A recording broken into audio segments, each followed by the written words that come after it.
يا بني آدم خذوا زينتكم عند كل مسجد وكلوا واشربوا ولا تسرفوا إنه لا يحب المسرفين.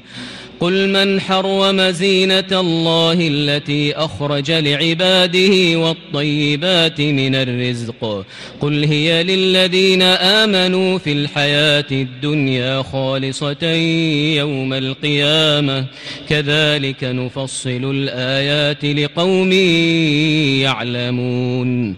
قل إنما حرم ربي الفواحش ما ظهر منها وما بطن والإثم والبغي بغير الحق وأن تشركوا بالله ما لم ينزل به سلطانا وأن تقولوا على الله ما لا تعلمون.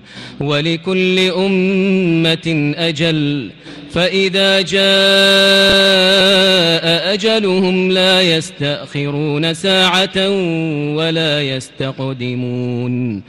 يا بني آدم إما يأتينكم رسل منكم يقصون عليكم آياتي فمن اتقى وأصلح فلا خوف عليهم ولا هم يحزنون. والذين كذبوا بآياتنا واستكبروا عنها أولئك أصحاب النار هم فيها خالدون. فمن أظلم ممن افترى على الله كذبا أو كذب بآياته أولئك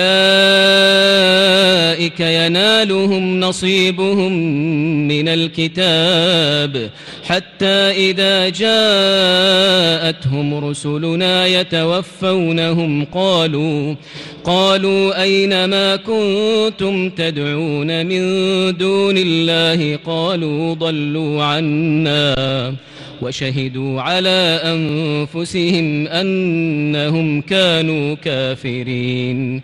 قال ادخلوا في قد خلت من قبلكم من الجن والإنس في النار كلما دخلت أمة لعنت أختها حتى إذا اداركوا فيها جميعا قالت أخراهم لأولاهم ربنا هؤلاء أضلونا فآتهم عذابا ضعفا من النار قال لكل ضعف ولكن لا تعلمون. وقالت أولاهم لأخراهم فما كان لكم علينا من فضل فذوقوا العذاب بما كنتم تكسبون. إن الذين كذبوا بآياتنا واستكبروا عنها لا تفتح لهم أبواب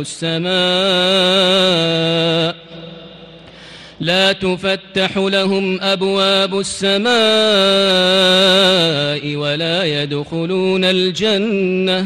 ولا يدخلون الجنة حتى يلج الجمل في سم الخياط وكذلك نجزي المجرمين.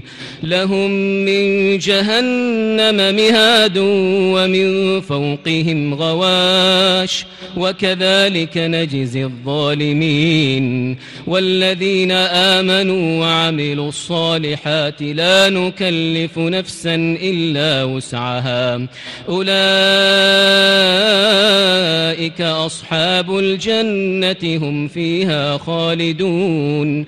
ونزعنا ما في صدورهم من غل تجري من تحتهم الأنهار وقالوا الحمد لله الذي هدانا لهذا وما كنا لنهتدي لولا أن هدانا الله لقد جاءت